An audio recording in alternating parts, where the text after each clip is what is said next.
my work is not only about the specifics of experiences that perhaps relate to the personal narrative, but more broadly relate and are framed by and frame histories that otherwise are invisible. I try to allow the work to speak to me, the form as it's being made, the aesthetics drive the final piece. So I'm guided by an idea, but in the end it's the form that will also tell me where to take things. I think that there are certain key pivotal moments in my life that have been really formative to the nature of the work I make.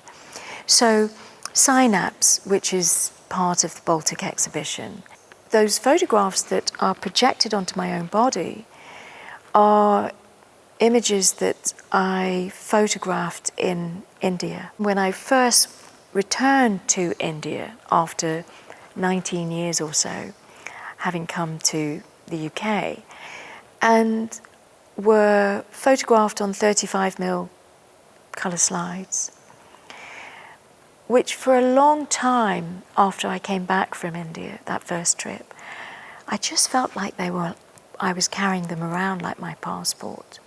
So they occupied my psyche in many ways, and became so precious to giving me a sense of who I am. It's all about the imagined space and desire and longing and what that longing does.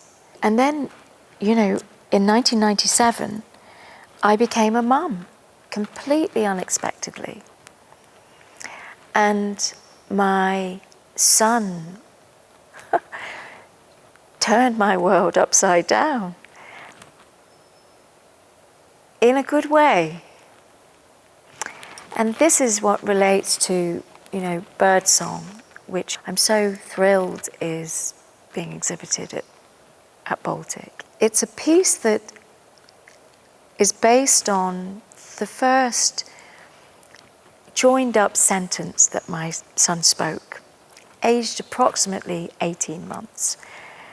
At the time we were making soup together, he was breaking mushrooms and I was chopping whatever.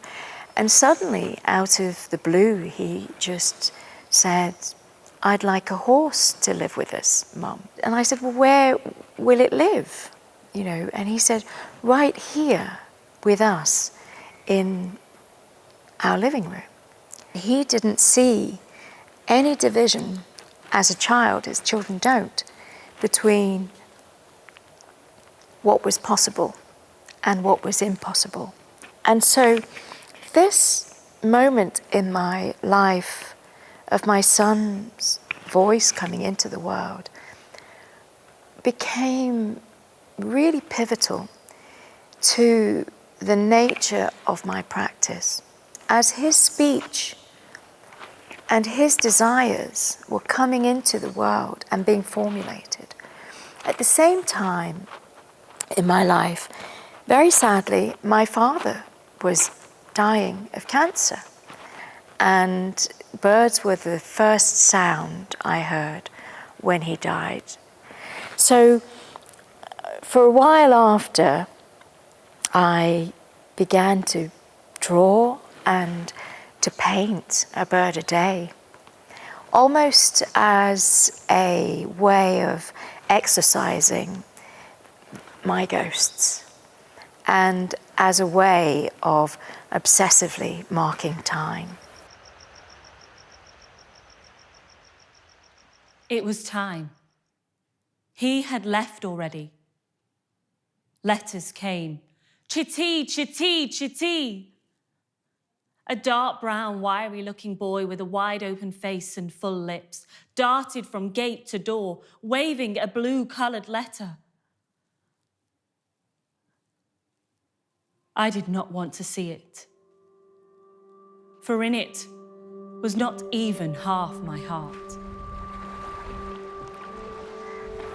Making Lumen was incredibly important for me because it was a way for me to really try and enter my mother's head and imagine how she must have felt at that time, you know, leaving her family, everything that she loved, and traveling to the very country responsible for a really violent colonial rule. We tend not to hear the voices of the women who have to live through these consequences and these very traumatic moments in history and in time.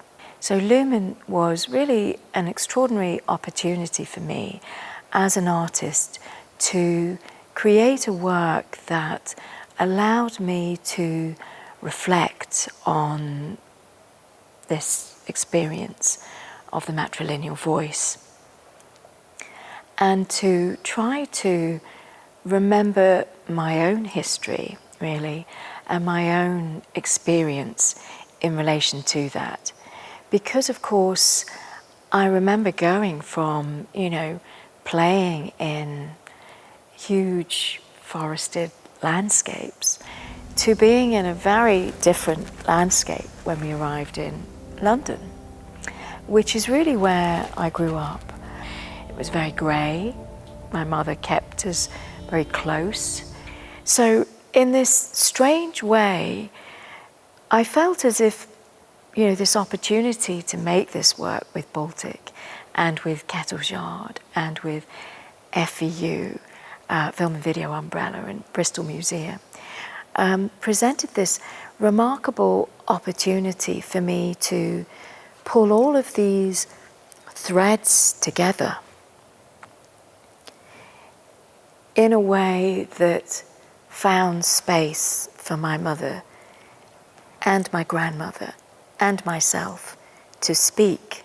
And I had to really think carefully how I would work with the monologue in a way that still allowed these three voices to interplay with each other. And at the same time, to only have one actress. And so I found myself thinking about the kinds of devices that I could use formally in order to replicate that sense of echo and that sense of play with my subject matter, but also formally with the characters. And my actress is brilliant. You know, she plays this very well, and she interchanges between, and it's a semi-fictional work, you know, between one character. You know, some of it is based on my mother, some of it is based on dialogue from myself as a child, and some of it recalls my grandmother. But we used two circular mirrors in order to create this depth and these different formal spaces. Before partition, when I was a young girl, my days were spent climbing trees and swimming in ponds and poking wild fruit, checking for the scent the ripest. The juice of the mangoes with split skins where baby teeth pierced into peach-coloured flesh, dribbled down the skinny arms and happy faces of brown children, once upon a time. To ignore questions of imperialism and colonial history is to repeat where we are. So I hope that my work contributes to allowing engagement with those things. At the same time, re-engaging with the need to rewrite, decolonize art history, and to see the importance of that in relation to and in conjunction with how significant the cultural arm is to broader economic, social and political strands of government that have huge impact on every single one of us. Swallow me whole and spit me not out. Lumen is a unit of light, and it is about hope. And it's about hope at a very dark time.